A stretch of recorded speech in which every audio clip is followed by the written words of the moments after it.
اگر بندہ ڈپریشن میں ہو تو اس کو شادی کرنی چاہیے؟ اب ڈپینڈ کرتا ہے کہ ڈپریشن کس قسم کا ہے. بعض تو ڈپریشن ایسے ہیں جو آپ کی قبر تک آپ کے ساتھ جانے ہیں، وہ خام خواہ لوگوں نے اپنے اوپر سوار کیے ہوتے ہیں. اگر وہ ڈپریشن اس قسم کا ہے کہ اس سے آپ ازدواجی زندگی آگے نہیں گزار سکتے، ایک نارمل انسان نہیں ہے، ہو سکتا ہے بیوی کو مارنا شروع کر دیں، آپ اس کا سر پھاڑ دیں، تو اس قسم کے آدمی کو تو پھر شادی کی اجازت نہیں ہوگی. باقی اگر کوئی نفسیاتی مریض کے طور پر ہے تو اپنا علاج کروائے، اگر کوئی روحانی مسئلہ ہے تو اس کا علاج کروائے. اگر آپ نارمل نہیں ہیں تو پھر شادی نہیں کرنی بنتی. اور یہی جواب ان عورتوں کے لیے بھی ہے کہ جو نارمل نہیں ہیں، انہیں اس وقت تک شادی نہیں کرنی چاہیے جب تک کہ ان کے اس قسم کے ایشوز ریزالو نہ ہو جائیں. ورنہ اس شادی کے بعد طلاق ہوگی، اس سے پہلے تو ہو سکتا ہے کہ وہ آپس میں رشتہ داری چل رہی ہو.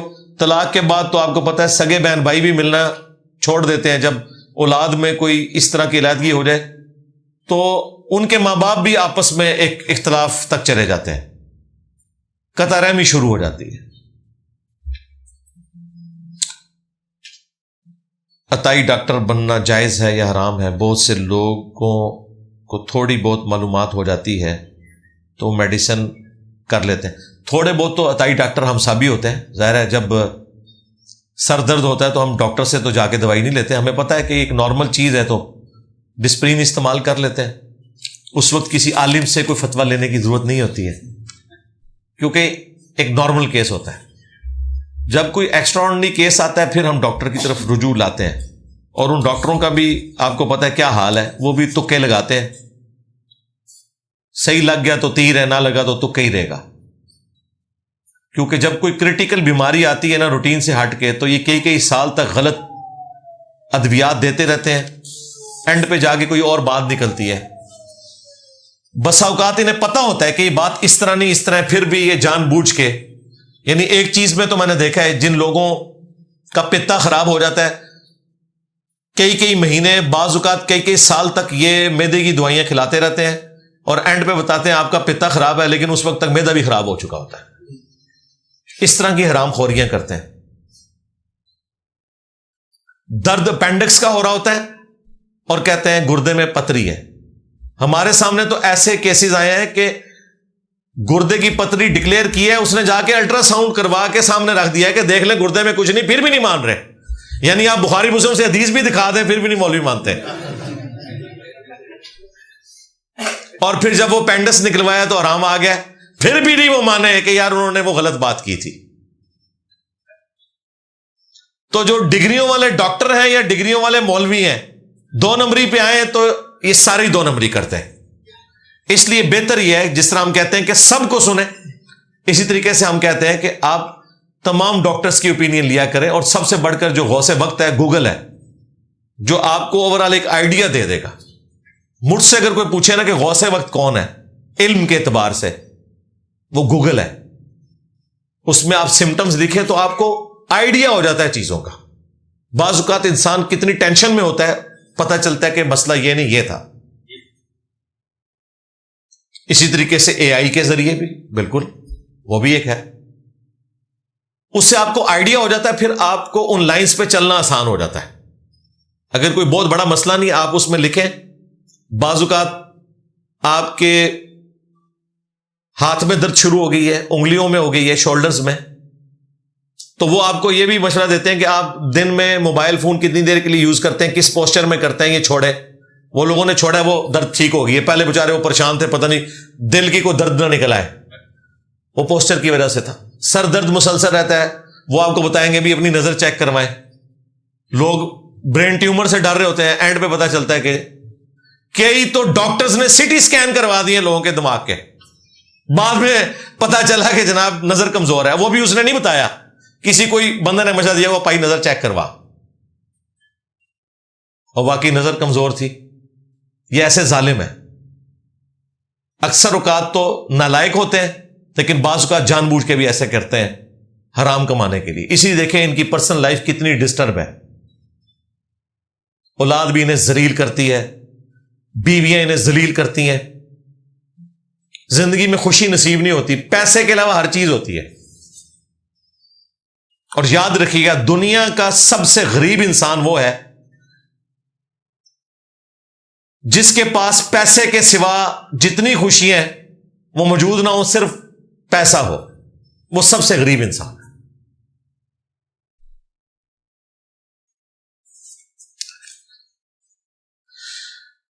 ایک گاؤں میں 2 جمعے ہو سکتے ہیں، اور بھائی شہر میں بھی 2 جمعے نہیں ہونے چاہیے، لیکن یہ تو تھیوریٹیکل بات ہے، پریکٹیکلی آپ کیسے روک سکتے ہیں؟ چندے جڑے ہوئے اس کے ساتھ۔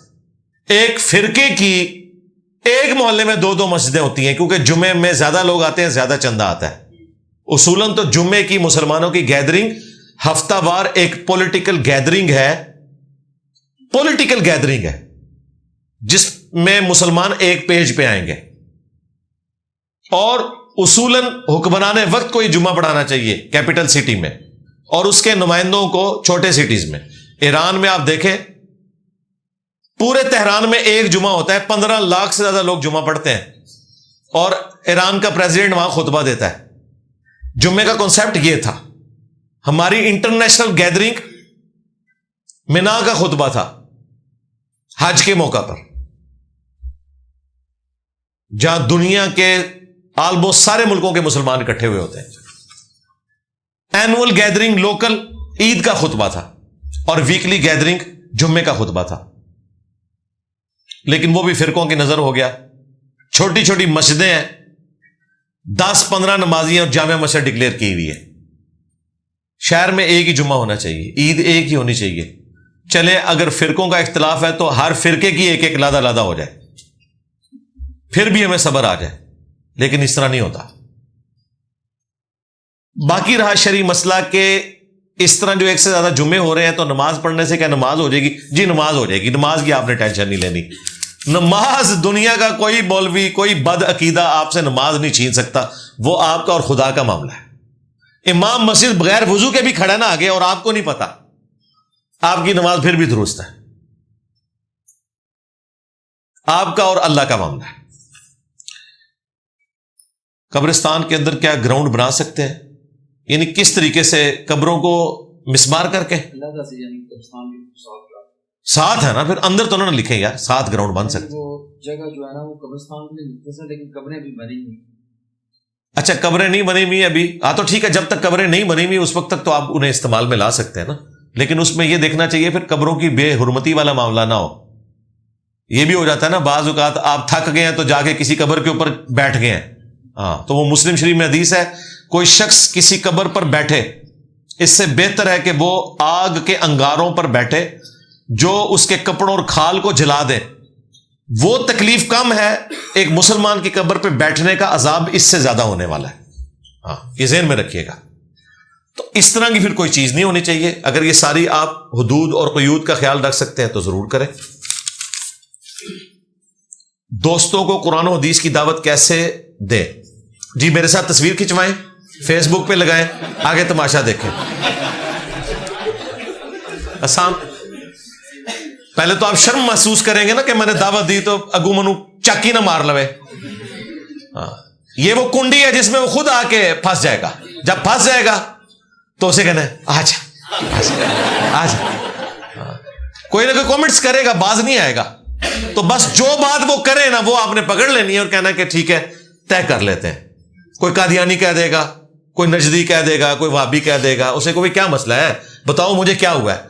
یہ نہیں آپ نے کہنا کہ تنو کیوں ہے، انہوں جو ہویا سانو پتہ ہے، انہاں سارے انہوں بابیاں نے چک مار کے نا تے ہلکا کیتا ہوا ہے، وہ پتہ ہے، اب ہم نے علاج کرنا ہے ان کا۔ آپ نے کہنا 10 منو کیوں ہے، ماں باپ بھی تنگ کریں انہیں آپ نے نہیں کہنا کہ آپ گمراہ ہیں، انہیں کہیں بتائیں ہم کون سی ایسی غلطی کر رہے ہیں جس کی وجہ سے آپ ہمارے ساتھ اس طرح پیش آ رہے ہیں، ہم توبہ کر لیتے ہیں، پیسے موڈ میں چلے جائیں۔ پھر جب وہ شروع ہو تو انہیں کہ کوئی ایک بات بتائیں جو سب سے بڑی ہے، اس سے سٹارٹ لے لیتے ہیں۔ جو بات بتائیں پھر اس بات کو کنکلوڈ کرنے تک کوئی اور بات آپ نے ہم سے ڈسکس نہیں کرنی۔ تو آپ دیکھیں گے ایک ایک کر کے کس طرح ریت کی دیوار کی طرح یہ گرتے چلے جائیں گے انشاءاللہ تعالی۔ تو اس کا طریقہ کار یہ ہے۔ باقی مجلس 50 انٹرویو آف انجینئر محمد علی مرزا میں نے وہ سارے طریقے بتا دیے 4 گھنٹے میں، جو آپ نے دعوت کس طرح پیش کرنی ہے، اس کے آگے رسپانس کیسے آئے گا، آپ نے کس طرح ٹیکل کرنا ہے، ایک بریلوی کے سامنے کس طریقے سے بات رکھنی ہے، دیوبند کے سامنے، اہل حدیث کے سامنے، شیعہ کے سامنے، قادیانیوں کے سامنے کس طریقے سے آپ نے دعوت حق رکھنی ہے، اور دعوت حق میں ٹاپکس کون کون سے ہوں گے جو الٹیمیٹلی بعد میں آپ نے دعوت و تبلیغ میں ڈسکس کرنے، وہ مجلس 100 میں نے ریکارڈ کروا دیے، کتابوں کا خدا ورسز بابوں کا خدا۔ اس کے بھی پہلے 40 منٹ ہم نے ٹریلر ویڈیو کے طور پہ اب لگا دیا ہے، وہ 40 منٹ کی ویڈیو کافی ہے۔ سٹارٹ کرنا نا یہ، چونکہ دوستوں کو آپ نے لکھا نا، تو دوست تو پھر 40 منٹ اپنی زندگی کے آپ کو دے سکتے ہیں نا، یونیورسٹی اور کالج کا پیریڈ بھی 40 منٹ کا ہوتا ہے، تو وہ ہم نے کلپ بھی 40 منٹ کا رکھا ہے۔ 40 منٹ انہیں کہ مجھے تمہاری زندگی کے چاہیے، موبائل کو ایئر فلائٹ موڈ میں لگاؤ، میرے ساتھ بیٹھ جاؤ اور دیکھو یہ کیا کہہ رہا ہے۔ ٹریلر ویڈیو جو ہم نے رکھی ہوئی ہے نا اپنے آفیشیل چینل پہ، کتابوں کا خدا اور کیوں ہے، وہ مجلس 100 کے پہلے 40 منٹ ہے، وہ دکھائیں، اس کے بعد اینڈ پہ پوچھیں بتاؤ اس نے کون سی بات غلط کی ہے۔ میں آپ کو دعوے سے کہتا ہوں یا تو وہ حق قبول کرے گا یا آپ کو تنگ کرنا چھوڑ دے گا، انہوں پتہ لگ جائے گا گل بات گئی ہے۔ تو یہ دونوں صورتوں میں ون ون سچویشن ہے، قبول کر لے تب بھی آپ خوش، نہ قبول کرے اور آپ کو تنگ کرنا چھوڑ دے تب بھی آپ کے لیے فائدہ ہے۔ الحمدللہ۔ کیا نبی صلی اللہ علیہ وآلہ وسلم کی 4 بیٹیاں ہیں؟ بالکل 4 بیٹیاں ہیں۔ میں نے آپ کو بتایا جو غالی رافضی ہیں وہ بھی مانتے ہیں اس بات کو۔ یاسر الحبیب جو آج بھی نعوذ باللہ سیدہ عائشہ کے اوپر تبرہ کرتا ہے، وہ بھی مانتا ہے کہ نبی الاسلام کی 4 اپنی بیٹیاں تھیں، اور اس کے اوپر میرا تفصیلی کلپ بھی ریکارڈ ہے۔ حضرت ابراہیم علیہ السلام نے کہا تھا کہ تمام بت بڑے بت نے توڑے ہیں، کیا آپ علیہ السلام نے جھوٹ بولا تھا؟ اس کو جھوٹ نہیں کہتے، اس سے کہتے ہیں توریا کرنا۔ اس پہ میرا تفصیلی ایک کلپ ریکارڈ ہے، حضرت ابراہیم علیہ السلام کے 3 جھوٹ، آگے سوالیہ نشان ہے۔ جھوٹ کا مطلب یہ نہیں کہ وہ جھوٹ تھے، سوالیہ نشان کا مطلب ہے کیا وہ جھوٹ تھے۔ تو میں نے اس حدیث کو بریف کیا ہے جو بخاری مسلم میں ہے کہ قیامت والے دن جب مختلف انبیاء کے پاس لوگ اپنی سفارش کے لیے حاضر ہوں گے تو وہ اپنا عذر کو ہی رکھیں گے۔ آدم علیہ السلام کہیں گے کہ میں نے جنت سے وہ پھل کھا لیا تھا جس کی ممانعت اللہ تعالیٰ نے کی تھی، وہ پھل کیا تھا، کون سی کھیتی تھی، اس سے کوئی غرض نہیں ہے، وہ ایک سمجھانے کے لیے چیز ہے، اصل اس سے آپ نے میسج لرن کرنا ہے۔ موسیٰ علیہ السلام کہیں گے مجھ سے غلطی سے ایک بندہ قتل ہو گیا تھا، آج مجھے اپنی غلطی یاد ہے، نفسی نفسی اذهبوا الی غیری، کسی اور کی طرف جاؤ۔ وہیں پر جب ابراہیم علیہ السلام کے پاس لوگ آئیں گے تو وہ کہیں گے کہ میں نے دنیا میں 3 دفعہ جھوٹ بولا تھا۔ عربی میں چونکہ لفظی اس کے لیے یہ استعمال ہوتا ہے، جو آپ توریتاً بھی گفتگو کرتے ہیں اس کے لیے بھی کذب کا لفظ استعمال ہوتا ہے، اس سے مراد وہ پنجابی یا اردو والا جھوٹ نہیں ہے، مراد یہ کہ ایسی زو معنی بات کرنا، زو معنی بات کا مطلب جس کے 2 معنی ہو، سننے والا اسے کچھ اور سمجھ رہا ہے اور کہنے والا کچھ اور کہہ رہا ہے، اور وہ اپنا مقصد اس طرح اچیو کرتا ہے کہ وہ سٹیٹمنٹ ایسی سچی دیتا ہے جو بیک وقت دونوں کے لیے جواب بن سکتی ہے، اور اس سے وہ اپنی اس چیز کو بھی چھپا لیتا ہے۔ مثلا بخاری میں آتا ہے کہ جب اس بادشاہ نے حضرت ابراہیم علیہ السلام کی بیوی کو پکڑ لیا تھا، انٹرویو کے لیے اندر بلایا حضرت ابراہیم علیہ السلام کو پہلے، تو حضرت ابراہیم علیہ السلام سے اس نے پوچھا کہ یہ عورت تمہارے ساتھ جو اتنی خوبصورت عورت ہے سیدہ سارہ سلام اللہ علیہا، یہ کون ہے؟ اگر حضرت ابراہیم کہتے یہ میری بیوی ہے تو وہ حضرت ابراہیم کو قتل کروا دیتا، کیونکہ وہ کوئی شیخ عبد القادر جیلانی تو نہیں تھے نا نگاہ مار دیتے، اس زمانے سے نہیں سی یہ فراڈ ہوتا، یہ یا شیخ عبد القادر جیلانی کرتے تھے یا ہالی ووڈ کی فلموں میں ہوتا ہے، یا ہمارے شارٹس کے اندر ہوتا ہے وہ جو آنکھوں میں دکھا دیتے ہیں، وہ کیمرے کا کمال ہے، اوریجنل نہیں ہوتا۔ تو حضرت ابراہیم نے کہا کہ یہ میری بہن ہے، اور دل میں یہ نیت کی کہ اسلام کے رشتے میں میری بہن ہے، ویسے میری بیوی ہے لیکن بیوی نہیں انہوں نے کہا یہ میری بہن ہے۔ اور جب واپس آئے سیدہ سارہ سے کہا کہ میں نے اسے بتایا کہ تم میری بہن ہو اس لیے کہ تم اسلام کے رشتے میں میری بہن ہو، تو تم نے بھی اسے اسی طریقے سے جواب دینا ہے۔ وہ تو اللہ کا کرنا ہوا، معجزہ ظاہر ہوا۔ حضرت ابراہیم کو تو پتہ ہی نہیں تھا کہ معجزہ بھی ظاہر ہونا ہے، ادھر بابے خود کر کے دکھا دیتے ہیں۔ جب حضرت سارہ اندر گئیں، اس بادشاہ نے ان کی طرف ہاتھ بڑھانے کی کوشش کی تو اس کا ہاتھ وہیں پہ شل ہو گیا. 3 دفعہ ایسے ہوا. پھر اسے یقین آ گیا کہ یہ کوئی غیر معمولی معاملہ ہے. وہ ڈر گیا. اس نے ان کو عزت کے ساتھ رخصت کیا اور ساتھ اپنی ایک کنیز سیدہ ہاجر، جسے آپ ہاجرہ کہتے ہیں، لفظ ہاجر ہے، وہ گفٹ کی سیدہ سارہ کو کہ یہ آپ کی خدمت کرے گی. اور وہ پھر انہوں نے گفٹ کر دی حضرت ابراہیم کو. حضرت ابراہیم نے ان سے شادی کی، جن سے بنو اسماعیل ہوئے، اور بنو اسرائیل بعد میں حضرت سارہ کو بھی اللہ نے اولاد دی، حضرت اسحاق، اور وہاں سے بنو اسرائیل چلے، یعقوب علیہ السلام کی اولاد آ گئے. یہ ایک پوری یعنی ایک تاریخ ہے بنو اسماعیل اور بنو اسرائیل کی. اس میں حضرت ابراہیم علیہ السلام نے جو یہ جملہ بولا، مودودی صاحب نے ان چیزوں کے اوپر گرفت کیا. انہوں نے کہا کہ اس سے عصمت انبیاء پہ حرف آتا ہے، اس لیے یہ حدیثیں جو ہیں وہ صحت کے اعتبار سے درست نہیں ہیں. ہم مودودی صاحب کے اس موقف سے ایگری نہیں کرتے. یہ حدیث بخاری مسلم دونوں میں، اس کا انکار ناممکن ہے جب اس کی تعویل ممکن ہے. اور اس سے ملتی جلتی بات قرآن میں موجود ہے جو آپ نے مینشن کی سورہ مریم میں اور سورۃ الانبیاء میں. چلیں حدیث کو تو آپ کہہ لیں گے کہ اس میں فلاں جگہ مسئلہ آ گیا، قرآن کو تو آپ ضعیف نہیں کر سکتے. اس لیے میں نے مودودی صاحب کی گرفت کی تھی کہ آپ کا موقف غلط ہے. اسی کلپ میں لوگ کہتے ہیں انجینئر صاحب نے مودودی صاحب کی کبھی کوئی غلطی ہائی لائٹ نہیں کی. سرکار سب کی ہوئی ہے. اس لیے نہیں کیا کہ میں یہ بتانا چاہتا ہوں کہ میں ان سے بڑھوں، اس لیے کہ بتانا چاہتا ہوں کہ ایک ہی شخص ہے جو غلطیوں سے پاک ہے، جس کی قبر مدینے میں صلی اللہ علیہ وآلہ وسلم. پھر یہ پوچھیں گے انجینئر صاحب آپ نے کبھی کوئی غلطی نہیں کی. میں نے تو اپنے 10 رجوع ویڈیو میں ریکارڈ کرائے ہوئے، اور ایک غلطی ایسی ہے جو میں مرتے دم تک کروں گا، اس میں رجوع بھی نہیں کر سکتا. وہ یہ ہے کہ آپ کے بزرگوں کے نام احترام سے لیتا ہوں. مجھے تو پیچھے بھی 4 لانتیں لگانی چاہیے، آگے بھی. لیکن میں کیا کہتا ہوں، اعلیٰ حضرت احمد بریلوی صاحب، یہ وہ غلطی ہے جو میری قبر تک ساتھ جانی ہے، اس میں نے رجوع بھی نہیں کرنا. لو سامو کوئی پوچھے نا انجینئر صاحب کی غلطی، انہوں کو اے غلطی ہے، اور کہنا میں رجوع بھی نہیں کرنا. اشرف تھانوی صاحب، قاسم نوتوی صاحب، حالانکہ انہوں نے جو جو بلنڈر کیے ہوئے ہیں آگے پیچھے لانتیں لگانی چاہیے، میں نہیں لگاتا، احترام سے نام لیتا ہوں. میاں والی بات چلے رہنے. تو یہ جو حضرت ابراہیم علیہ السلام نے بتوں کو توڑا، بڑے بت کے کندھے پر کلہاڑا رکھا، اس سے انہوں نے تبلیغ کا ایک ذریعہ، یہ بیسیکلی اینٹی وینم دے رہے تھے ابراہیم علیہ السلام. انہوں نے جب بلا کے پوچھا تو انہوں نے کہا بلکہ ان کے بڑے نے کیا ہوگا. بڑے بت کے الفاظ نہیں ہیں، یہ بت کے الفاظ آپ نے خود ایڈ کیے ہیں. اگر حضرت ابراہیم کہتے ہیں نا کہ بڑے بت نے، تو یہ تو سیدھا جھوٹ ہوتا. انہوں نے کہا بلکہ ان کے بڑے نے کیا ہوگا. اب بڑے سے مراد کون؟ جو طاقت میں ان سے بڑا ہے، یعنی کہ میں. لیکن یہ کہتے تو انہوں نے تو سیدھا ہو جانا تھا. حضرت ابراہیم نگاہ بھی نہیں مار سکتے تھے. ان کو یہ سمجھ آئی کہ یہ کنایا کر رہا ہے ہمارے بڑے بت کی طرف، جس کے کندھے پہ کلاڑا رکھ دیا، اور یہی انہیں سمجھ آئی. اس لیے انہوں نے کہا کہ تمہیں پتہ ہے یہ تو کچھ اس طرح نہیں کر سکتے. تو انہوں نے کہا پھر تم پہ اف ہے، انتم وآباؤکم فی ضلال مبین، تسی تواڈے سارے بزرگ بابے بھی شاید کوئی نہیں. اور یہ پہلی دفعہ جب یہ فلبدی جملہ آیا تھا نا میری زبان پہ، بابے تے شاہی کوئی نہیں، یہ حضرت ابراہیم علیہ السلام کا واقعہ سناتے ہوئے آیا تھا. یہ بھی ابراہیمی فیض ہے، بابے تے شاہی کوئی نہیں. یہ ہمارے باپ کی سنت ہے، بابے تے شاہی کوئی نہیں.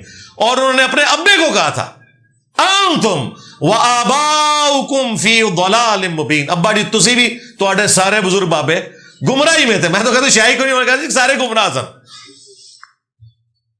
ابراہیم علیہ السلام کی سنت، الحمدللہ. تو اسے کہا جاتا ہے توریہ کرنا، یعنی بات کے 2 معنی ہو. تقیہ کی ٹرم بھی اسی کے لیے استعمال ہوتی ہے، جہاں جان کا خطرہ ہو تو وہاں تو خیر آپ کو سراتن بھی جھوٹ بولنے کی اجازت ہے.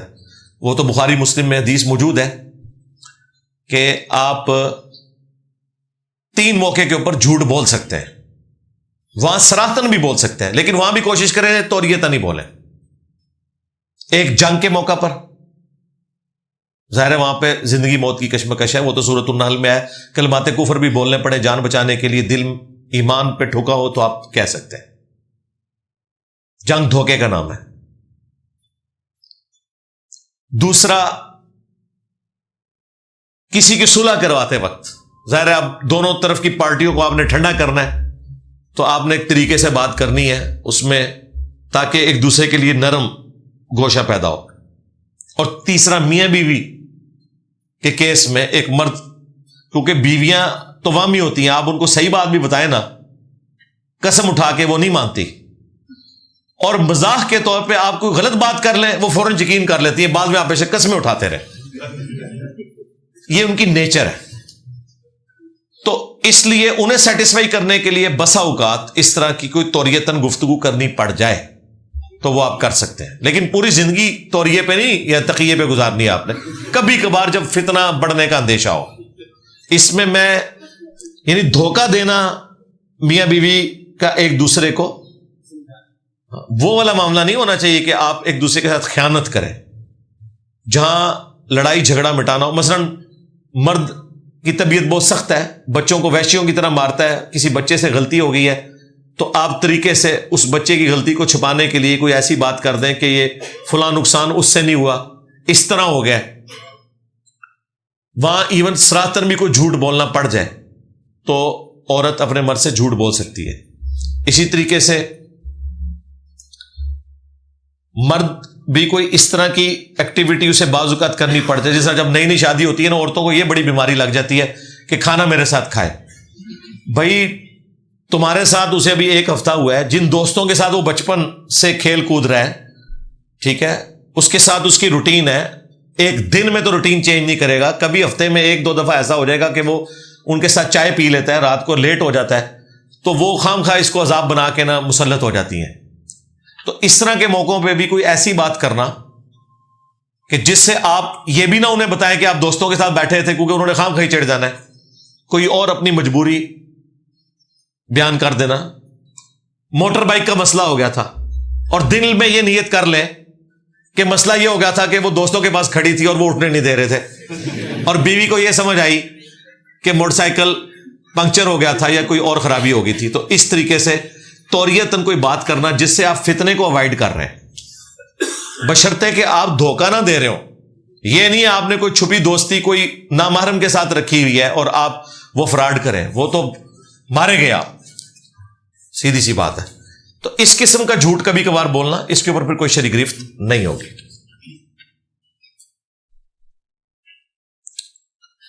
کام کی وجہ سے اکثر میرے کپڑے پسینے اور سیمنٹ وغیرہ سے گندے ہوتے ہیں، جس کی وجہ سے نماز عصر کی ادائیگی مشکل. نماز عصر کی ادائیگی میں کیوں مشکل ہے جی؟ گندے ہونے کا مطلب پلید تو نہیں ہے، گندے کپڑوں میں نماز درست ہے، پلید نہیں ہونے چاہیے. باقی یہ بات درست ہے کہ اتنے گندے کپڑے جن سے بدبو آئے، نبی الاسلام نے جمعے کی نماز میں ایسے کپڑوں میں آنے سے منع کیا ہے، اس لیے حکم دیا کہ غسل کر کے آئیں. پھر جب اللہ تعالیٰ نے مسلمانوں کو وسعت دے دی، باریک کپڑے ان کے لیے اویلیبل ہو گئے، پھر نبی الاسلام نے اجازت دے دی جس کی مرضی غسل کرے، جس کی مرضی نہ کرے. ابو داؤد میں حدیث موجود ہے. آج کی ڈیٹ میں جمعے کا غسل واجب اور فرض نہیں ہے، سنت ہے، لیکن ہفتے میں ایک دن غسل کرنا ضروری ہے، وہ واجب ہے آج بھی. وہ مسلم شریف میں حدیث ہے، ہر مسلمان پہ واجب ہے ہفتے میں ایک دن غسل کرنا. جمعے کا دن ہو تو سب سے بہتر ہے. اس کے علاوہ بھی جس طرح بعض اوقات مائیں اپنے بچوں کو جمعے سے ایک دن پہلے رات کو نہلا دیتی ہیں سردیوں میں کہ چلو ٹھیک ہے رات کو نہلا کے تو انہیں بستر میں سلا دیں تاکہ ٹھنڈ نہ لگے، تو بڑی اچھی چیز ہے. بچپن سے عادت ڈالیں بچوں کو کہ وہ ہفتے میں ایک دن ضرور نہائیں گے کم از کم. ویسے تو بہتر ہے روزانہ نہائیں، ہمیں تو پانی کی اب کوئی قلت بھی نہیں ہے، ہمارے پنجاب میں تو اتنا پانی نکلتا ہے، اور یہ کوئی گناہ بھی نہیں، کوئی پانی کا ضیاع بھی نہیں ہے. اس لیے اپنی صحت کا اور صفائی ستھرائی کا خیال رکھنا یہ ضروری ہے. بل نماز ہو جائے گی گندے کپڑوں میں بھی، بہتر ہے آپ بدل لیں. اگر بدلنے کا نہیں ہے تو وہ ناپاک نہیں ہے، چونکہ ناپاک نہیں ہے تو نماز درست ہے. اگر اسلام میں مزار بنانے کی دلیل نہیں ملتی تو امام حسن حسین کے مزار کی کیا دلیل ہے؟ حسن حسین نے خود تو نہیں بنوائے ہوئے نا. حسن حسین نے اگر خود بنوائے ہوتے تو اپنی والدہ سیدہ فاطمہ کا مزار بنوا لیتے. حضرت علی کی تو حکومت بھی رہی ہے 5 سال تک، خلافت راشدہ، انہوں نے تو اپنی بیوی کا کوئی مزار نہیں بنوایا. یہ بنوائے کس نے؟ بعد میں لوگوں نے بنوائے. امام مسلم مزاروں کے خلاف حدیث لکھ کے گئے، امام مسلم کا مزار انہوں نے بنا دیا. اب نہیں ایسے ہوگا، یہ میں بتا دوں. اب جو بندہ مزاروں کی مخالفت کرتا ہے اس کا مزار اگر بنا تو مزاروں والوں نے توڑ دینا ہے. یعنی مثلاً اگر میرے اسٹوڈنٹ میرا غلطی سے بھی کوئی مزار بنا دیں, بریلویوں نے آگے توڑ دینا ہے. اب یہ خطرہ ختم ہو چکا ہے. امام بخاری مسلم کے کیس میں اس لیے ہوگا کہ وہ بھلے زمانوں میں بادشاہوں نے بنوا دیے, اب اس کو توڑنے کی بھی کوشش کریں گے تو ظاہر حکومتی لیول پہ انوالومنٹ والا معاملہ ہو جائے گا. لیکن سعودیہ میں دیکھ لیں, انہوں نے بقیہ غرقت میں امام بخاری امام مسلم تو شاہی کو نہیں, ادھر تو صحابہ کے مزار بنے ہوئے تھے, انہوں نے وہ گرا دیے تھے. یہ بھی اگر وہاں پہ ہوتے تو انہوں نے چھوڑنا تھا. قبریں نہیں گرائی, مزار گرائے. تو یہ حکمرانوں نے بنوائے ہوئے ہیں. لیکن آج یہ بھی مسئلہ ختم ہو گیا ہے. کیوں؟ آج یہ معاملہ اتنا بڑا ہو چکا ہے, یہ لکیر اتنی بڑی ہو گئی ہے. کسی اہل حدیث عالم کی قبر پہ آپ نے مزار دیکھا ہے؟ مجھے بتائیں. کیوں؟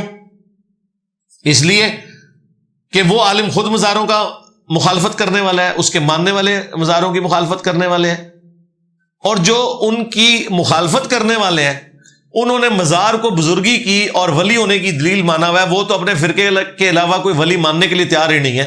ولی اللہ کی بات نہیں ہو رہی, ولی ہیں وہ, ولی اللہ نہیں ہم انہیں مانتے. تو چونکہ وہ ماننے کے لیے تیار نہیں, اگر کسی اہل حدیث عالم کا مزار بنانے کی بھی کوشش کریں گے وہ توڑ دیں گے. تو اب یہ معاملہ نہیں ہوگا, بے فکر رہے. اگر لڑکا اور لڑکی غیر شرعی ریلیشن شپ رکھتے ہوئے نکاح کا مطالبہ کریں اور خودکشی کی دھمکی دیں یا پھر کر لیں تو اس چیز کا گناہ والدین پہ ہوگا. والدین پہ کوئی گناہ ہوگا؟ مرو رام موت. والدین کا کیا؟ یعنی والدین پوری زندگی تم لوگوں کی خدمت کریں, تمہارے اوپر پیسہ لگائیں, ظالموں, تم لوگ اینڈ پہ جا کے ماں باپ کو دھوکہ دے جاؤ. یہ ماں باپ کا احترام ہے؟ ماں باپ کا کیا قصور ہے؟ خودکشی کا لیے وہ بال ان کے اوپر ہے. کوئی قرآن و حدیث میں تم لوگوں نے عمل کیا اس حوالے سے کہ کوئی آپ کے اوپر کوئی اسپیشل آپ کے لیے کوئی حدیث موجود تھی کہ آپ نے فلاں لڑکی بگا لینی ہے؟ اسی لیے اسلام میں آیا ہے کہ کوئی لڑکی ولی کی اجازت کے بغیر نکاح نہیں کر سکتی, نکاح اسٹیبلش ہی نہیں ہوگا. کیوں؟ اسی لیے کہ یہ ساری چیزوں کے اوپر قدغن لگائی جا سکے. یہ بالکل غلط ہے. آرام موت مرو گے, خود جاؤ گے جہنم میں. ماں باپ کا کیا قصور ہے؟ ایسی ڈرنکس جن کا ذائقہ شراب کا ہو جبکہ وہ شراب نہ ہو. بھئی میں نے تو شراب کا ذائقہ نہیں چکھا, اس لیے مجھے تو نہیں پتا کہ یہ کیسا ذائقہ ہوتا ہے. تو ذائقہ اس کا شراب والا ہے یا نہیں ہے اس سے کوئی فرق نہیں پڑتا. وہ چیز اگر حلال ہے تو آپ پی سکتے ہیں. ذائقہ کسی چیز سے بھی میچ کرتا ہو, ذائقے کا مسئلہ نہیں ہے. ٹیڑھے دانتوں کو سیدھا کروانا جائز ہے یا ناجائز ہے؟ ضروری ہے. جائز کیا, ضروری ہے. کسی کے دانت ٹیڑھے ہونا یہ نیچر سے ہٹی ہوئی چیز ہے. ایک بندے کی 6 انگلیاں نکل آتی ہیں, نیچر 5 انگلی ہے. اگر وہ کٹوا سکتا ہے تو کٹوا دے, یہ اس کا رائٹ ہے. ظاہر ہے اسے تردد ہوگا. بعض اوقات زیادہ تر تو لوگ کٹواتے نہیں ہیں کیونکہ اس میں خطرناک آپریشن انوالو ہوتا ہے. اگر لائف تھریٹ ہو پھر تو نہیں کٹوانی چاہیے, لیکن چونکہ نیچر سے ہٹی ہوئی ہے. سورۃ النساء کی آیت نمبر 119 میں نیچر کو بگاڑنا شیطانی عمل کہا گیا ہے. وَلَآمُرَنَّهُمْ فَلَيُغَيِّرُنَّ خَلْقَ اللَّهِ. شیطان نے کہا تھا میں تیری مخلوق کو ابھاروں گا کہ وہ تیری نیچر کو بدلیں گے.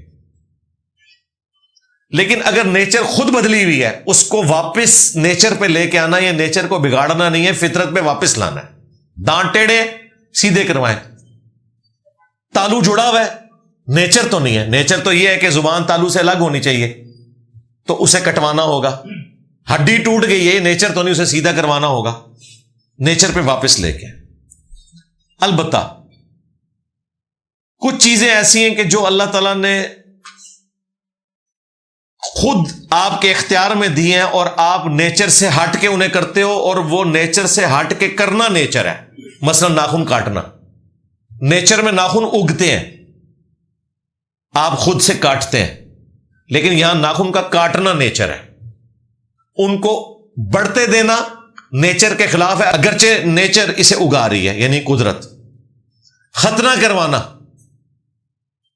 نیچر کو کٹ لگانا ہے, لیکن یہاں پہ یہ کٹ لگانا نیچر ہے. غیر ضروری بالوں کا صاف کرنا, نیچر کو آپ ختم کر رہے ہیں لیکن یہاں ختم کرنا نیچر ہے. تو یہ ڈیپینڈ کرتا ہے. اس کے لیے مسلم شریف میں آیا کہ 40 دن کی مدت مقرر فرمائی ہے نبی علیہ السلام نے غیر ضروری بالوں کے لیے اور ناخنوں کے لیے, کہ کم از کم 40 دن میں تو ایک دفعہ ضرور کاٹ لینا ہے. بخاری مسلم میں 5 چیزیں فطرت سے ہیں: ختنہ کروانا، ناخن کاٹنا، زیر ناف بال، بغلوں کے بال اور مونچھوں کا پس کرنا۔ مسلم شریف میں آیا 10 چیزیں نیچر سے، اس میں ایک داڑھی بڑھانا بھی ہے۔ اس لیے میں نے کہا تھا داڑھی بڑھانا مرد کے لیے سنت نہیں ہے، فرض ہے۔ سنت ہے مٹھی داڑھی رکھنا، کم از کم اتنی داڑھی رکھنا کہ چہرے کی کال چھپ جائے اور عورتوں والی شکل آپ کی نہ رہے یہاں سے، یہ فرض ہے۔ سورۃ النساء آیت نمبر 119۔ شیطان نے کہا تھا وَلَآمُرَنَّهُمْ فَلَيُغَيِّرُنَّ خَلْقَ اللَّهِ، میں مخلوق کو ابھاروں گا، وہ تیری نیچر کو بگاڑیں گے۔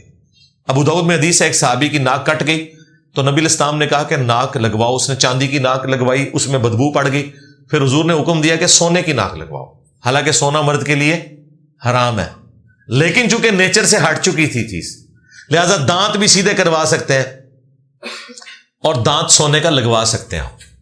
نبی الاسلام نے اجازت دی ہے۔ سونا وہ دھات ہے جسے زنگ نہیں لگتا، سب سے بہترین دانت سونے کا ہی ہو سکتا ہے، لیکن اب سائنس اتنی ترقی کر گئی ہے کہ دوسرے مٹیریلز بھی ایسے ڈیولپ کر لیے ہیں، 15-20 سال بھی آپ دانت لگوا لیں، کہیں نہیں جاتا دانت۔ اب یہ مسئلہ ختم ہو چکا ہے، جس ایرا میں ہم بیٹھے ہوئے ہیں 2024 28 جولائی، آج سے چند سال پہلے تک یہ چیز نہیں تھی، اس لیے لوگ سونے کا دانت لگواتے تھے۔ بعض لوگ تو اپنی دولت کی نمائش کے لیے بھی ایسا کرتے تھے، اب وہ معاملہ بھی ختم ہو چکا ہے، کیونکہ دانت توڑ دیں گے اور نکال کے لے جائیں گے۔ اللہ کا شکر ہے اس شر میں سے اتنا بڑا خیر نکلا ہے، یہ جو چوری چکاری اور ڈاکوؤں والا معاملہ ہوا ہے نا، اب شادیاں بڑی سادگی سے ہو رہی ہیں، ورنہ کس طرح عورتیں لدی ہوتی تھی سونے کے ساتھ۔ اب جو امیر فیملیاں بھی ہیں نا، وہ انہوں نے بھی آرٹیفیشل جیولری پہنی ہوئی ہوتی ہے، اس کی وجہ سے غریبوں کو بھی اب شادی کرنا آسان ہو گیا کہ یار ٹھیک ہے آرٹیفیشل جیولری سے بھی کام چل سکتا ہے، اوریجنل سونا نہ بھی ہو۔ اب آرٹیفیشل جو جیولری ہے یہ پہننا عیب نہیں ہے، پہلے یہ عیب ہوتا تھا، پتہ نہیں ہے اصلی پائیس کہ نکلی پائیس۔ اب پردہ رہ جاتا ہے، جنہوں نے یہ پہنی ہوئی ہے لوگ کہتے ہیں یار اسی لیے نہیں پہنی کہ کہیں چور نہ لے جائیں، تو اصلی بھی ان کے پاس ہوگی، وہ گھر میں ہوگی چاہے نہ ہو، پردہ رہ گیا۔ یہ بہت بڑا خیر نکلا ہے شادی کے موقع پر، یہ جو خیر ہے میں بہت خوش ہوں اس سے۔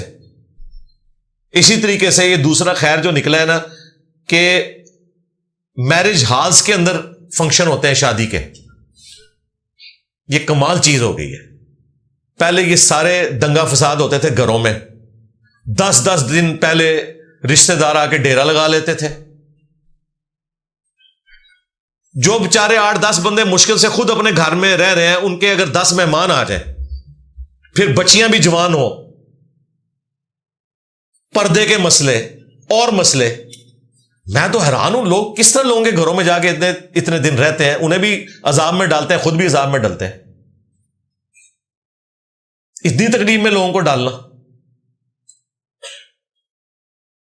تو یہ جو کچھ ہوتا تھا، پھر اس کے بعد وہاں سے افیئر چلتے تھے، خبریں نکلتی تھیں، اور سب سے بڑی بات بعد میں گلا شکوا ہوتا تھا، جی اتنے دن رہے ہیں انہوں نے ناشتہ ہی نہیں صحیح طریقے سے پوچھا، وہ بیچارے خدمت بھی کرتے تھے، گالیاں بھی کھاتے تھے، جان ہی چھوٹی، باہروں آئے گند تھوڑا باہر ہی رہے، گھر صاف ستھرا، میرج ہال میں جائیں، شادی کر کے دلہن لے آئیں یا اپنی بچی کسی کو دے آئیں، آپ کے گھر میں کوئی گند بلا ہو گئی نہیں، سکون آ گیا زندگی میں۔ میں تو بہت خوش ہوں یہ میرج ہال جو ہے، یا گراؤنڈز ہوں، اوپن جگہ ہوں، گھروں سے نکالیں یہ سارا گند باہر۔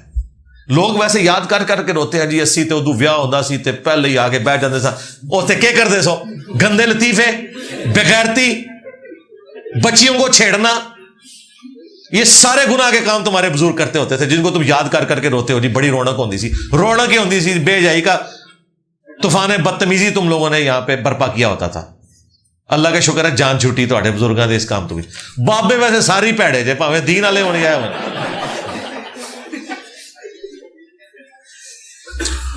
کراچی کے مفتی صاحب نے کہا ہے کہ آپ 4 گواہ پیش کریں کیونکہ آپ نے زنا کی تہمت لگائی۔ میں نے تو کسی پہ زنا کی تہمت نہیں لگائی ہے،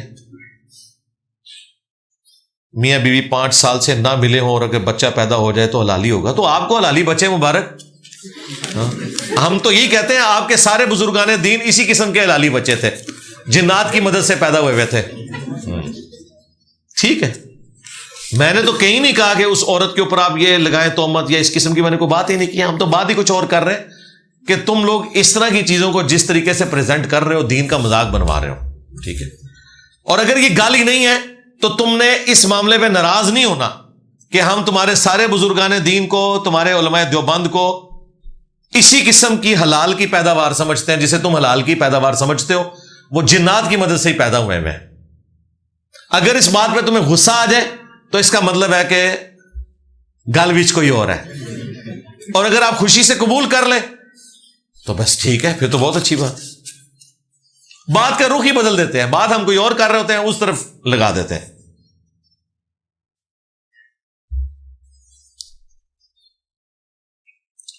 اگر میں نے کسی کو اپنی شاپ کرائے پر دی اور وہ اس میں کاروبار کر رہا ہے اور میرے دل میں زیادہ کرایہ کا لالچ آ جائے تو کیا میں شاپ خالی کروا سکتا ہوں؟ نہیں جی، عہد کے بارے میں آپ سے پوچھا جائے گا۔ اگر آپ نے عہد کیا ہے تو پھر یہ حرکت نہ کریں۔ آپ اپنے آپ کو اس کی جگہ رکھیں گے، اگر آپ کے ساتھ ایسے ہو تو آپ کے دل پہ کیا گزرے گی؟ اس وقت تو آپ یہ نہیں کہیں گے کہ نہیں اس کا رائٹ ہے، اس نے خالی کروا لیا۔ آپ کہیں گے یار عہد کی پاسداری کرے۔ تو قرآن و سنت کی روح سے یہ کام غلط ہے۔ اگر آپ نے عہد کیا تو اس عہد کی پاسداری کریں، یہ تماشا نہ لگائیں، اس قسم کی لالچ سے آپ بچیں۔ ایٹ لیسٹ اگر اس سے 3 سال کا آپ نے کمٹمنٹ کی ہوئی ہے تو 3 سال پورے کریں، اس کے بعد آپ کر لیں۔ ویسے تو عموماً کرایوں کے اندر وہ لکھوا دیتے ہیں کہ 1 مہینے کے نوٹس پہ ہم خالی کروا سکتے ہیں، لیکن یہ تو بڑا ظلم ہے کہ ایک بندے نے آپ سے 3 سال کا ایگریمنٹ کیا، اس دکان کے اوپر اس نے 5-7 لاکھ روپیہ سیٹنگ میں لگا دیا، اب اس کو کہیں گے جی میں نے لکھوایا تھا 1 مہینے کے نوٹس پہ خالی کر دیں، اگلے مہینے خالی کر دیں۔ یہ تو نہیں ہو سکتا۔ اب اس اکیڈمی پہ ہم کم از کم بھی 30-35 لاکھ روپیہ لگا چکے ہیں۔ اگر میں اسے کرائے پہ ٹرانسفر کروں تو وہ 2-2.5 سال کا کرایہ بنتا ہے۔ ایگریمنٹ ہم نے 3 سال کا کیا ہوا ہے۔ اب اگر اس پلازے کا مالک مجھے 1 مہینے بعد ہی کہ جی سرکار آپ نے کہا تھا 1 مہینے کے نوٹس پہ خالی ہو تو کروڑ خالی، تو میں جو اتنا خرچہ کر چکا ہوں، تو عہد کی آپ نے پاسداری کرنی ہے۔ اس طرح نہیں ہوتا کہ آپ نے کسی کو نقصان پہنچانا ہوتا ہے۔ تو اللہ تعالیٰ تھوڑے میں بھی برکت دے گا، لالچ سے بچیں۔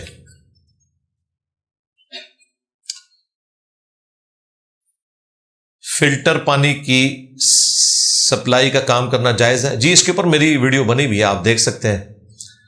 جو منرل واٹر انجینئر محمد علی مرزا لکھیں تو ویڈیو کھل جائے گی۔ جبکہ آپ کو یہ بھی کنفرم نہیں کہ جہاں سے آپ پانی لے رہے ہیں اس کی کوالٹی کیا ہے، کیونکہ زیادہ تر لوگ تو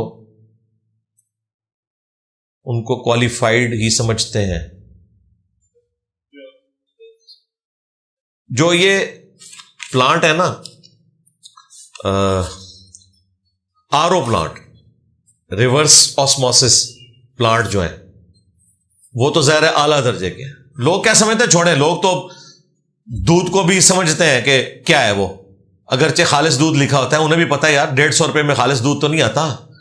آپ نے اپنی بھینس رکھی ہو نا تب بھی 150 روپے میں خالص دودھ نہیں پڑتا، خالص دودھ کم از کم 200 روپے کلو پڑتا ہے آج کی ڈیٹ میں۔ اللہ یہ کہ کوئی آپ کسی ایسی جگہ پہ رہ رہے ہیں کہ آپ کا سارا کچھ فری ہے، زیادہ بات ہے۔ گھر میں اگر آپ بھینس پالیں نا تو 150 روپے گھر میں نہیں خالص دودھ پڑتا، تو گوالا آپ کو کہاں سے 150 روپے میں دے گا؟ اس نے تو اپنی کمائی بھی کرنی ہے، موٹر بائک پہ آیا بھی ہے سپلائی کرنے کے لیے، تو ہمیں پتہ ہوتا ہے کہ کس لیول کا ہے۔ اس طرح لوگوں کو ایجوکیٹ کرنے کی ضرورت ہے۔ وہ ظاہر لوگوں کو پتا کہ منرل واٹر کیا چیز ہے، اگر انہیں نہیں پتا ہے تو بس ٹھیک ہے، ان کے لیے وہ ایک صاف پانی ہے، گندا پانی ان کو نہ آپ دیں۔ لیکن اگر آپ RO پلانٹ کی قیمت چارج کر رہے ہیں، یعنی آپ نیسلے کا پانی کہہ کے بیچ رہے ہیں اور پانی آپ نے بغداد شریف اور اجمیر شریف سے بڑھا ہوا ہے، تو وہ تو جعلی ہے، وہ نیسلے کا نہیں ہے۔ گورا شریف کا اوریجنل ہو تو پھر درست ہے۔ باقی وہ جو RO پلانٹ کے ذریعے پانی پرووائڈ کیا جاتا ہے، اب تو خیر جگہ جگہ وہ بھی لگ گئے ہیں، لوگوں نے گھروں میں بھی لگوا لیے، اتنے مہنگے نہیں ہیں، جس میں وہ پہلے سارا جو نمکیات والا معاملہ ہے وہ پانی سے نکال دیتے ہیں، پانی کو بالکل بغیر نمکیات کے کر دیتے ہیں، اور پھر جو ایک آئیڈیل پانی کے لیے نمکیات ریکوائرڈ ہیں وہ بعد میں اس میں مشین مکس کر کے نا اسے آئیڈیل پانی بنا دیتی ہے۔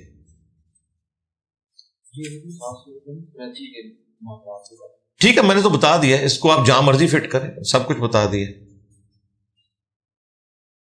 شرمگاہ کو ہاتھ لگ جائے تو غسل کے بعد وضو دوبارہ کرنا ہوگا؟ جی بہتر تو یہی ہے، اس لیے میں نے کہا اینڈ پہ کر لیں، اس وام سے اب باہر ہی نکلیں۔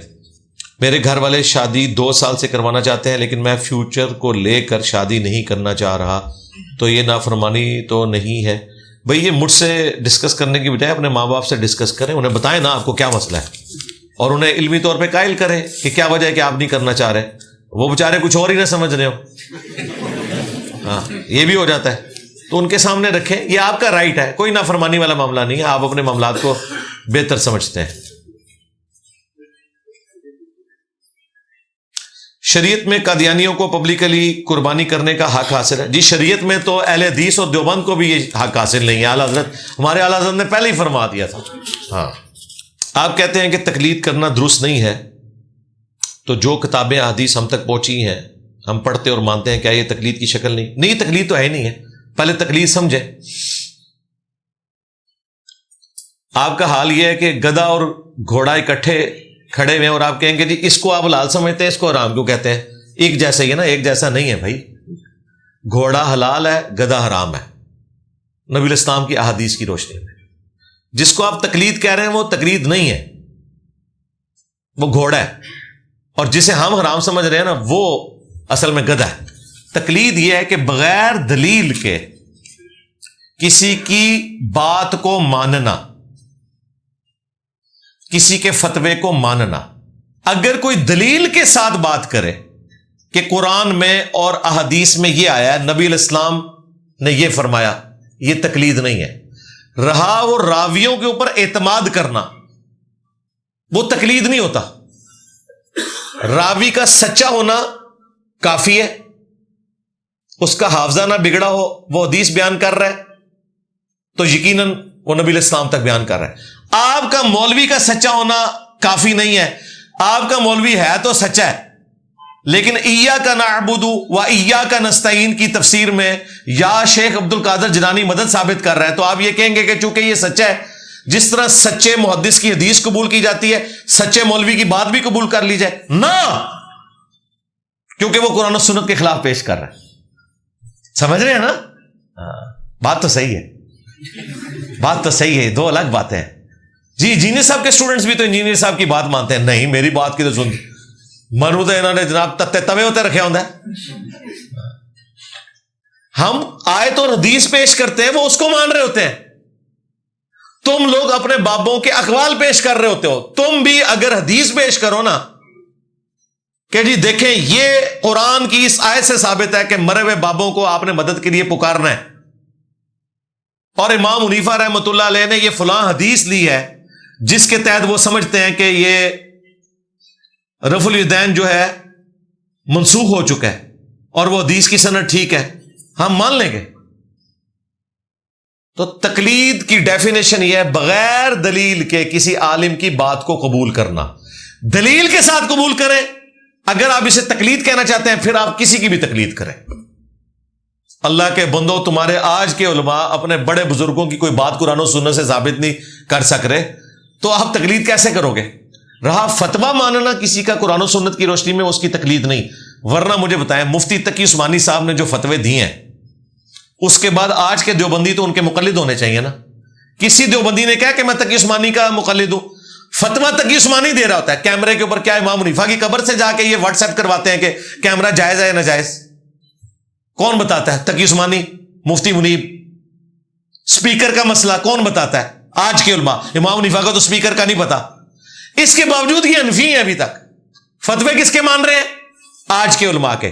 اس کا جواب دیں گے کہ وہ امام حنیفہ کے اصولوں پہ, امام حنیفہ کے اصول کی تو آنے, انہوں نے پتہ ہی نہیں کیمرے تھا, انہوں نے اس کیمرے کا اصول کی تو بیان کر رہے ہیں. بلڈ ڈونیشن, آرگن ڈونیشن, اور یہ مسئلے ان بچاروں کو ان کے خواب میں بھی کبھی یہ مسئلے نہیں آئے تھے. ہمارے کسی بزرگ کے خواب میں بھی کبھی کوئی اسمارٹ فون نہیں آیا ہوگا, کیونکہ خواب میں وہ چیز آتی ہے جو ایگزسٹ کرتی ہے دنیا میں کہیں, تو گھومتی گھماتی کہیں تحت شعور میں آ جاتی ہے. یا کوئی بزرگ بیٹھ کے کوئی تخیل میں بنا لے کوئی چیز, جس طرح کہانیاں انہوں نے بنائی ہے, سجے پاسے اسلام پھیرا سارے حافظ ہو گئے, کھبے پاسے ناظرہ ہو گئے, تو کسی کو خواب میں آ سکتی کوئی اس طرح کی بات. اس طرح نہیں ہوتا, تو یہ دھوکہ دیتے ہیں. اس کے لیے آپ میری یوٹیوب پہ ایک ویڈیو دیکھیں, تقلید کے نام کے اوپر ڈرامہ بازی. جب وہ کراچی کے ایک مفتی صاحب اور کراچی کے ہی ایک اہل حدیث عالم کے درمیان ایک گفتگو ہوئی تھی, جس میں مفتی صاحب نے کہا تھا بھاڑ میں گئے محدثین, بھاڑ میں گئے مفسرین. آئے تو پتہ چل جاتا ہے جس طرح دم پہ پاؤں آتا ہے ان کی تو کیسے یہ لوگ چیختے ہیں. ہمیں اخلاق کا درس دیتے ہیں. میرا تو دعویٰ ہے مجھ سے زیادہ تو اخلاق والا بندہ ہی کوئی نہیں ہے. جیسے ہی ان پہ مشکل وقت آتا ہے یہ پھر کوئی لحاظ نہیں کرتے. یہ مفسرین کو بھی باڑ میں پھینکتے ہیں. میں نے آج تک نہیں کہا کہ باڑ میں گئے تمہارے فلانے ٹمکانے, جن میں سے اکثر گئے بھی ہوئے ہیں, پھر بھی نہیں میں کہتا. آپ سوچ رہے ہوں گے کہ کیسے میں کہہ سکتا ہوں. جی جب بریلوی کہہ رہے ہیں کہ دیوبندیوں کے بزرگ باڑ میں گئے ہوئے ہیں تو کروڑوں لوگ پہلے ہی کہہ رہے ہیں, اور دیوبندی بریلویوں کے بزرگوں کے بارے میں کہتے ہیں تو مانے ہوئے ہیں. میں نے کوئی نیا تو نہیں اناؤنسمنٹ والا معاملہ کیا.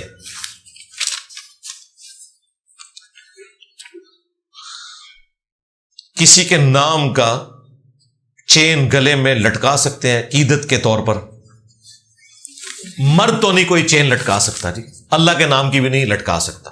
مرد کے لیے اس قسم کی چین لٹکانا یہ عورتوں کی مشابہت ہے, زیورات والا معاملہ نہیں ہے. عورتیں البتہ اگر کوئی چین لٹکانا چاہتی ہیں آپ کے نام کی, آپ کی بیوی لٹکانا چاہتی ہے تو اسے لٹکانے دیں. پاکستان میں لگتا ہے کہ فرقہ واریت کو سرکاری پشت پناہی حاصل ہے, تو اس صورت میں کیا حل ہوگا؟ میں نہیں سمجھتا کوئی سرکاری پشت پناہی حاصل ہے. پارشلی آپ کی بات درست ہے کہ مسجدیں فرقوں کے نام کے اوپر ہوتی ہیں, اور وہ اس لیے کہ جھگڑے کو مٹانے کے لیے وہ کرتے ہیں. لیکن اگر آپ نہ کروانا چاہیں, ہم نے اپنی اکیڈمی کسی فرقے کے نام پہ تو رجسٹر نہیں کروائی ہوئی. حکومت کی کوئی پشت پناہی نہیں. واللہ اگر حکومتوں کی پشت پناہی ہو تو سب سے پہلے ہماری اکیڈمی بند ہو جائے. جس طرح یہ نکلے ہوئے ہیں مولوی اور ہر جمعہ میرے خلاف پڑھا رہے ہیں, تو یہ میری اکیڈمی نہ بند کروا دیتے ابھی تک, اگر حکومتوں کی پشت پناہی ان کے پیچھے ہوتی فرقوں کے. حکومت جو ہے کوئی بھی ہو, لولی لنگڑی ہو, فریڈم آف سپیچ کے حوالے سے, ریلیجن کے پوائنٹ آف ویو سے سب کو حق دیتے ہیں. یہ آپ کو جو فریڈم آف سپیچ میں پابندیاں نظر آتی ہیں وہ پولیٹیکل ڈسکشنز کی وجہ سے آتی ہیں. جب پولیٹیکل لیڈرز اداروں کے اوپر بولتے ہیں تو ادارے اس قسم کی پابندیاں لگاتے ہیں, اور اکثر غیر قانونی پابندیاں لگا رہے ہوتے ہیں. ظاہر طاقتور ہیں تو اپنا کام دکھا جاتے ہیں, قانوناً نہیں وہ لگا رہے ہوتے. اس لیے دیکھتے ہیں آپ کے عدالتوں میں یہ چیزیں اڑ جاتی ہیں. لیکن عدالتیں بھی ہماری دو نمبریاں کرتی ہیں نا. اپنے پسندیدہ لیڈروں کے لیے وہ کوئی اور فیصلہ دیتی ہیں, اپنے مخالفین کے لیے اور فیصلہ دیتی ہیں. کچھ عرصہ پہلے آپ کو پتا ہے اداروں نے پابندی لگائی کہ نواز شریف صاحب اور ان کی بیٹی کی کوئی تقریر تصویر آپ نے نہیں دکھانی میڈیا کے اوپر. اس کے خلاف پٹیشن لے کے اسلام آباد ہائی کورٹ میں نجم سیٹھی صاحب گئے. اس وقت آپ کے یہ عطر من اللہ صاحب جو آج کل بڑی تقریریں کرتے ہیں آپ کو نظر آ رہے ہیں, اس وقت چونکہ یہ اسٹیبلشمنٹ کی گود میں بیٹھے ہوئے تھے, انہوں نے نا وہ پٹیشن ہی اڑوا دی. آج یہ بندہ سپریم کورٹ میں بیٹھ کے کہتا ہے جی عمران خان صاحب کی ویڈیو پہ پابندی کیوں ہے.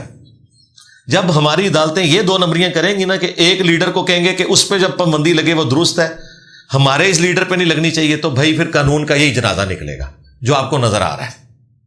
ہم کہتے ہیں اس وقت نواز شریف صاحب کی تصویر دکھانے پہ پابندی غلط تھی, آج عمران خان صاحب کی تصویر دکھانے کے اوپر پابندی بھی غلط ہے.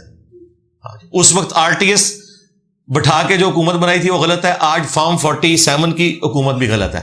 لیکن یہ بات میرے علاوہ کوئی کر نہیں سکتا, نہ PTI والے نہ نون لیگ والے, دونوں اپنے اپنے مزے لے رہے ہیں, عدالتیں اپنے اپنے مزے لے رہی ہیں, اسٹیبلشمنٹ اپنا مزہ لے رہی ہے. اس لیے سچائی کے لیے کوئی بھی کھڑا نہیں ہوتا, سب کے اپنے مفادات جڑے ہوئے ہوتے ہیں.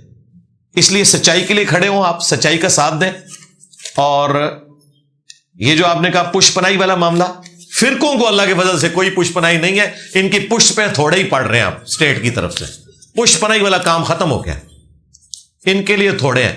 پہلے کسی زمانے میں تھا, اور وہ بھی فرقہ واریت کو اوورال ہر فرقے کو نہیں تھا, کبھی ایک کو گود لے کے نا تو تھوڑا فساد کروا دیتے تھے. مثلا دیوبندیوں کو گود لیا ضیاء الحق نے, شیعہ کا قتل عام ہوا سعودی عرب کے کہنے پہ, تاکہ وہ ایران کا انقلاب پاکستان میں نہ آ جائے. پھر ان کو سمجھ آ گئی. مشرف کے زمانے میں دیوبندیوں کو انہوں نے مارنا شروع کر دیا, طالبان کو اور لال مسجد والوں کو. پھر انہوں نے بریلویوں کو گود لے لیا خادم رضوی صاحب کی شکل میں, نواز شریف صاحب کو ہٹانے کے لیے دھرنے کروا دیے 2017 کے. پھر جب یہ اپنا مسیحا انہوں نے لانچ کیا 2018 میں RTS بٹھا کے, یعنی عمران خان صاحب, وہ ان کی حکومت میں بھی خادم رضوی صاحب اپنا دھرنا لے کے آ گئے. انہوں نے کہا یار پھر آ گیا, ہوں تو لوڑ ہی کوئی نہیں سی. نہیں جناب، جدو تسی غلط کام کرو گے، جدو لوڑ نہیں ہوگی پھر بھی آون گے. پھر ان کو مصیبت پڑ گئی. اس نے کہا جی آرمی، وہ پیر افضل قادری نے کہ جی ان کے خانسا میں ان کو زہر دے دیں آرمی چیف کو. یہ بیچارے ٹفن گھر سے لے کے جانا شروع ہو گئے. ٹھیک ہے، خطرہ پڑ گیا، وہ عذاب سے جان چھوٹی. پھر یہ اس طریقے سے مصیبتیں چلتی رہی. تو یہ ایک آدھ فرقے کو گود لے کے رکھتے ہیں.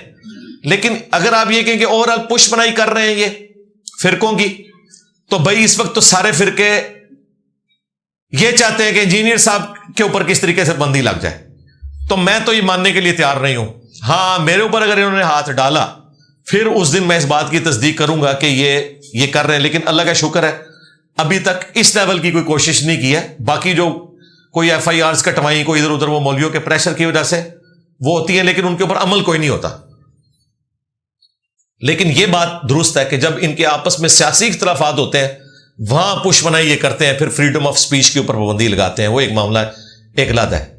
باقی جو میں بول رہا ہوتا ہوں اس کے اوپر پابندی کیوں نہیں ہوتی ہے؟ آپ لوگ سوچ رہے ہوں گے میں اسٹیبلشمنٹ کو بھی آڑے ہاتھوں لیتا ہوں، نون لیگ کو بھی، پی ٹی آئی کو بھی، تو مجھے کیوں نہیں یہ اس اعتبار سے کرتے؟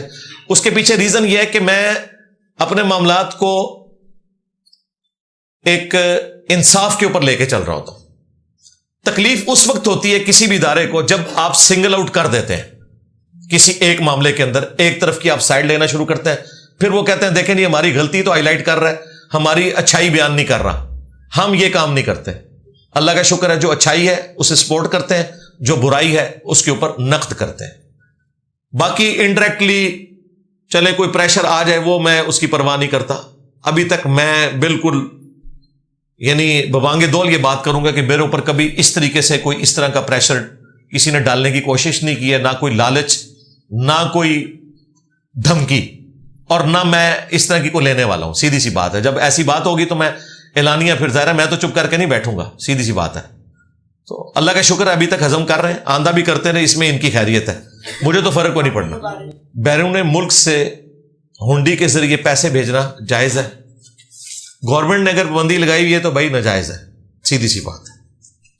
کیونکہ یہ ٹیکسز کو اس طریقے سے ہڑپ کر دینا اور اکانومی کو نقصان پہنچانا یہ بالکل غلط ہے. اگر آپ کہیں گے جی قرآن و حدیث میں کہاں لکھا ہے، جی قرآن و حدیث میں جس صفحے پہ یہ لکھا ہوا ہے نا کہ آپ سول ہاسپٹل میں 10 روپے دے کے تو اپنا علاج فری کروائیں گے، اسی صفحے پہ یہ بھی لکھا ہے کہ ہنڈی سے پیسے بھیجنا حرام ہے. ظاہر چیزیں جڑی ہوئی ہیں نا. گورنمنٹ نے کوئی سونے کی کانیں تو نہیں بنائی ہوئی ہیں، وہ آپ سے ٹیکسز لے کے اسی کے ذریعے آپ کو نفع پہنچائیں گے نا. تو اگر آپ ٹیکسز نہیں دیں گے تو وہ سڑکیں کہاں سے بنائیں گے، پولیس کا خرچہ کہاں سے اٹھائیں گے، فوج کا خرچہ کہاں سے اٹھائیں گے، اور یہ ججوں کی 12-12 لاکھ تنخواہیں کہاں سے دیں گے؟ ٹیکسز سے ہی دیں گے نا. تو دنیا کا نظام چلانے کے لیے ٹیکسز کی ضرورت ہے. جب آپ بینیفٹ لینے کی باری آتی ہے تو آپ کہتے ہیں میں نے ٹیکس نہیں دینا، بینیفٹ لینا ہے. اس طرح نہیں ہو سکتا. یہ دونوں چیزیں پیرلل میں چلتی ہیں. غیر اللہ کے تقرب کا کھانا تو حرام ہے، پھر آپ 11ویں کے کھانے کو اصالہ ثواب کے نام پر کھانا، یہ اس طرح نہ آپ ورڈنگ لکھا کریں. میں نے پوری حدود اور قیود کے ساتھ یہ بات کی ہے. بالکل الزام نہ لگائیں. آپ لوگ بھی ہمارے مخالفین کے کلپ یا ہمارے خود آدھے کلپ دیکھ کے آؤٹ آف کانٹیکسٹ باتیں کوٹ کرتے ہیں. 11ویں کے بارے میں نے ہمیشہ کہا ہے کہ اگر کسی کا یہ نظریہ ہے کہ یہ ہم اللہ کے نام کی دے رہے ہیں لیکن اس بزرگ کو اس کا ثواب پہنچے تو اس کا کھانا حلال ہوگا، یہ ایکٹیویٹی بدعت ہے. لیکن ساتھ ہی میں نے کلیئر کیا کہ اگر آپ کا یہ عقیدہ ہے کہ عبد القادر جیلانی اس کی وجہ سے آپ کی مدد کریں گے پھر حرام ہے. یہ بالکل میں نے کلیئر کٹا ہے. اس طرح نہیں آدھی باتیں لکھیں.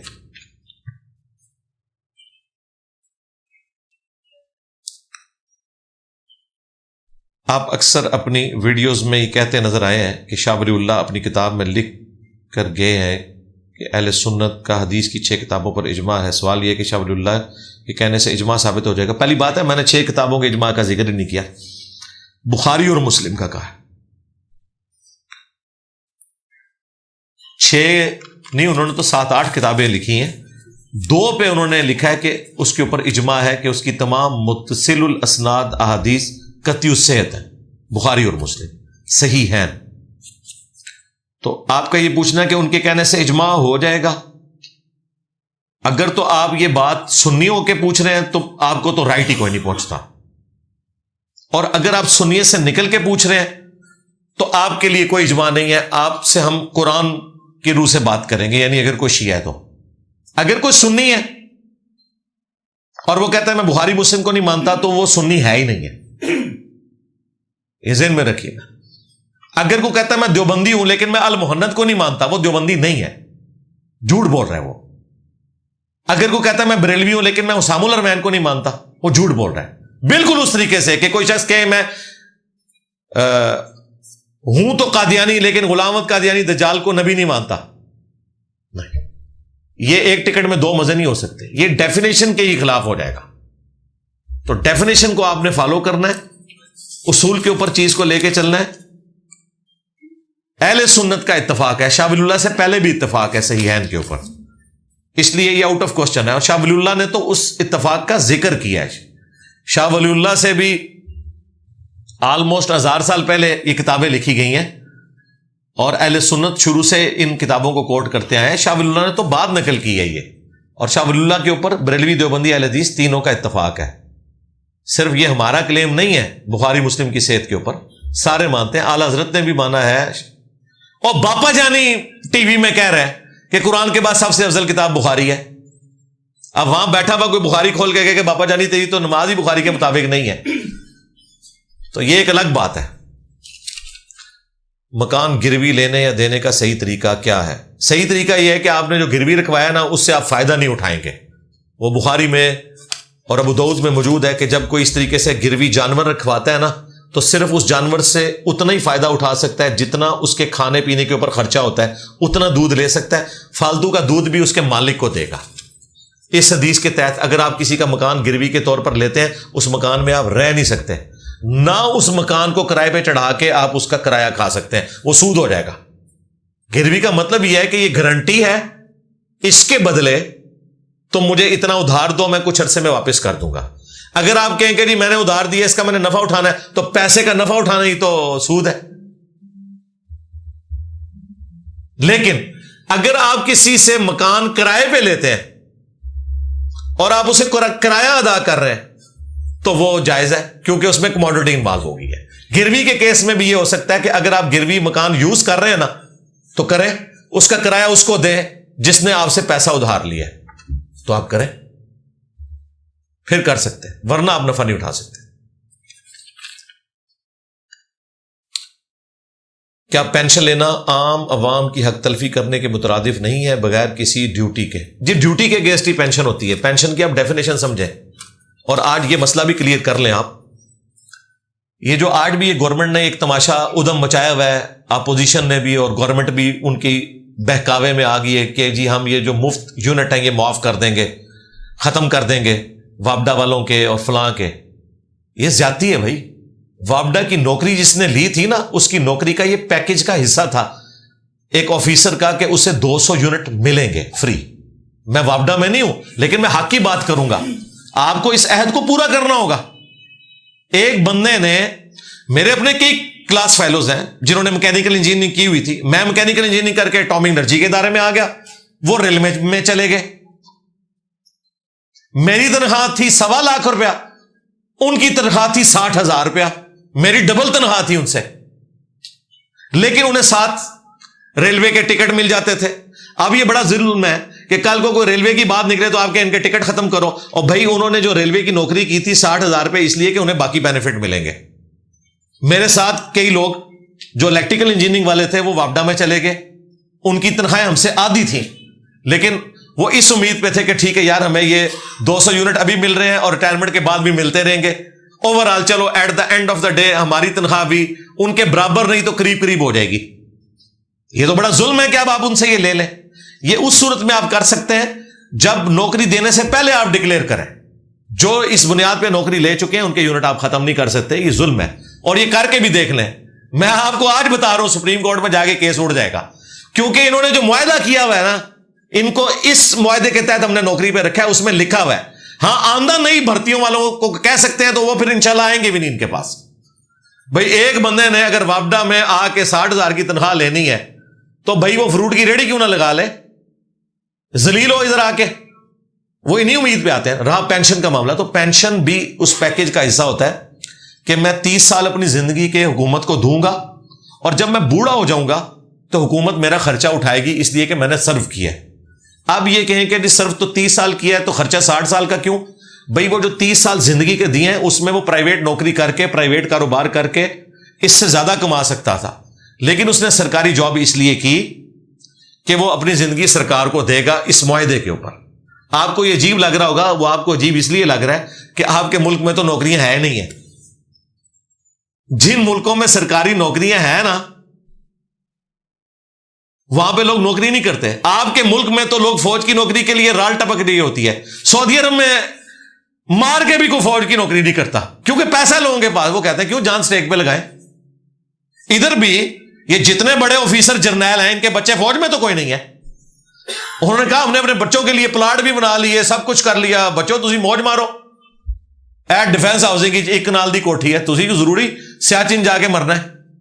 اسی اتنی مشکل وقت دیکھ، میں آپ کو ریئل ٹائم بتا رہا ہوں، جو سینئر آفیسرز ہیں وہ اپنے بچوں کو فوج میں نہیں بھیجتے. وہ کہتے ہیں اتنی مشکل نوکری ہے، اور حقیقت ہے مشکل ہے. یہ جو آج بھی جا رہے ہیں بیچارے غریب طبقہ یا جو لوور رینک کے فوجی ہیں وہ چاہتے ہیں چلو ہمارا بچہ افسر بن جائے. افسروں کے بچے کوئی بھی نہیں ہے، وہ ٹامی انرجی میں بھرتی کرواتے ہیں، باہر کے ملکوں میں بھیج دیتے ہیں. لائف کو تھریٹ ہے، ظاہر ہے، سیدھی سی بات ہے.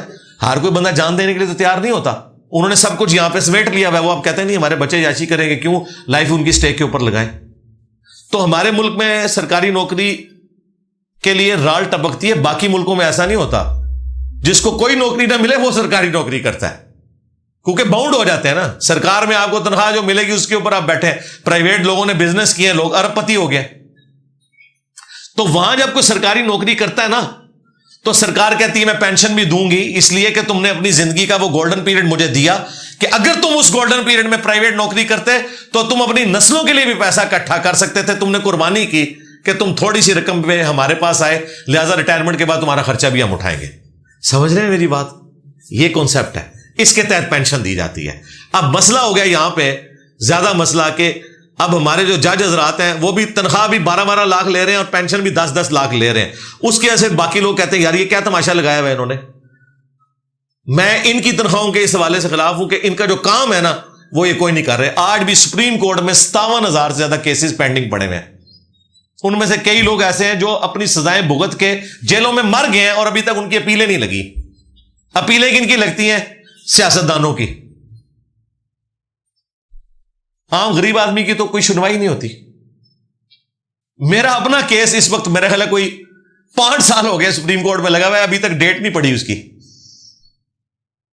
تماشا لگایا ہوا ہے.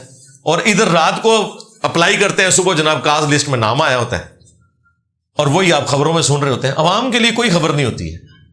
عوام کے لیے خبر یہی ہے کہ فلاں لیڈر جو ہے وہ اب جیل میں جا رہا ہے، فلاں نے یو ٹرن لے لیا ہے، فلاں جو ہے وہ اسے بیل مل گئی ہے، فلاں کے اوپر فلاں کیس بنانے لگے ہیں.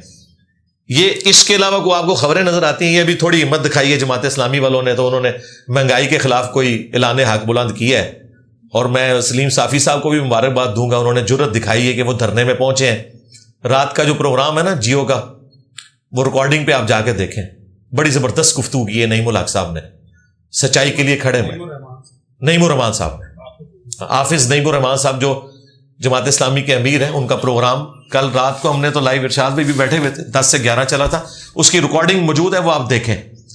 تو مجھے خوشی ہوئی ہے کہ یار میڈیا پہ اب یہ والی باتیں ہو رہی ہیں جو عام بندے کے مسئلے ہیں اور ان مسئلوں کا حل نکالا جائے کوئی. تو اس طرح کی جو چیزیں ہیں نا وہ میڈیا کا کام ہے کہ انہیں ہائی لائٹ کرے. لے جی اب تو ٹائم ہوا چاہتا ہے، ابھی بھی آپ کی کچھ پرچیاں باقی ہیں. کتنی رہ گئی ہیں جی؟ 4 پرچیاں. یہ انشاءاللہ اگلے ہفتے ڈسکس کریں گے. اس کے ساتھ رکھ دیں. اچھا میرے بھائیوں، کافی سارے لوگوں نے دعاؤں کے لیے بھی کہا ہے. آج بھی کئی لوگ پورا ہفتہ ہمیں کہتے رہتے ہیں کہ دعا کریں، تو اس لیے میں اس پروگرام کے اینڈ پہ دعا کرواتا ہوں. یہ توسل اور وسیلے کے طور پہ دعا ہوتی ہے. اللہم انی اسألک بانک انت اللہ لا الہ الا انت الاحد الصمد الذی لم یلد ولم یولد ولم یکن لہ کفوا احد وإلہکم الہ واحد لا الہ الا هو الرحمن الرحیم الف لام میم اللہ لا الہ الا هو الحی القیوم اللہم صلی علی محمد وعلی آل محمد ربنا آتنا فی الدنیا حسنہ وفی الآخرۃ حسنۃ وقنا عذاب النار ربنا آتنا من لدنک رحمۃ وہیئ لنا من امرنا رشدا لا الہ الا انت سبحانک انی کنت من الظالمین ربنا لا تزغ قلوبنا بعد اذ ہدیتنا وہب لنا من لدنک رحمۃ انک انت الوہاب اللہم اغفر لحینا ومیتنا وشاہدنا وغائبنا وصغیرنا وکبیرنا وذکرنا وانثانا اللہم من احییتہ منا فاحیہ علی الاسلام ومن توفیتہ منا فتوفہ علی الایمان۔ اے اللہ، جن جن بھلائیوں کا سوال تیرے محبوب صلی اللہ علیہ وآلہ وسلم نے تجھ سے کیا، ہمارے حق میں، ہمارے ماں باپ کے حق میں، ہمارے بیوی بچوں کے حق میں، پوری امت کے حق میں قبول و منظور فرما۔ جن جن چیزوں کے شر سے تیرے محبوب علیہ السلام نے تیری پناہ طلب کی، تمام مسلمانوں کو ان چیزوں کے شر سے اپنی پناہ عطا فرما، بالخصوص فلسطین کے مسلمان، کشمیر کے مسلمان، چائنا کے مسلمان، انڈیا کے مسلمان، افغانستان میں، یمن میں، عراق میں، شام میں، جہاں کہیں بھی کس پرسی کی زندگی گزار رہے ہیں، پاکستان میں بھی، غیب سے ان کی عزت، آبرو، جان و مال کی حفاظت فرما۔ حاضرین کی جو بھی نیک اور جائز دلی دعائیں ہیں قبول فرما۔ حاضرین کے جو چھوٹے بڑے رشتہ دار بیمار ہیں انہیں شفا عطا فرما، جو فوت ہو چکے ہیں ان کی مغفرت فرما، جو زندہ ہیں انہیں قبر و آخرت کی تیاری کرنے کی توفیق عطا فرما۔ یہ تمام دعائیں تمام مسلمانوں کے حق میں قبول و منظور فرما۔ اے اللہ، ہمارے ملک پاکستان کی خیر فرما، پورے عالم اسلام کی خیر فرما، اندرونی اور بیرونی خطرات سے محفوظ فرما۔ سبحان ربک رب العزت عما یصفون وسلام علی المرسلین والحمد للہ رب العالمین وصلی اللہ علی النبی الکریم وعلی آلہ واصحابہ اجمعین الی یوم الدین، آمین۔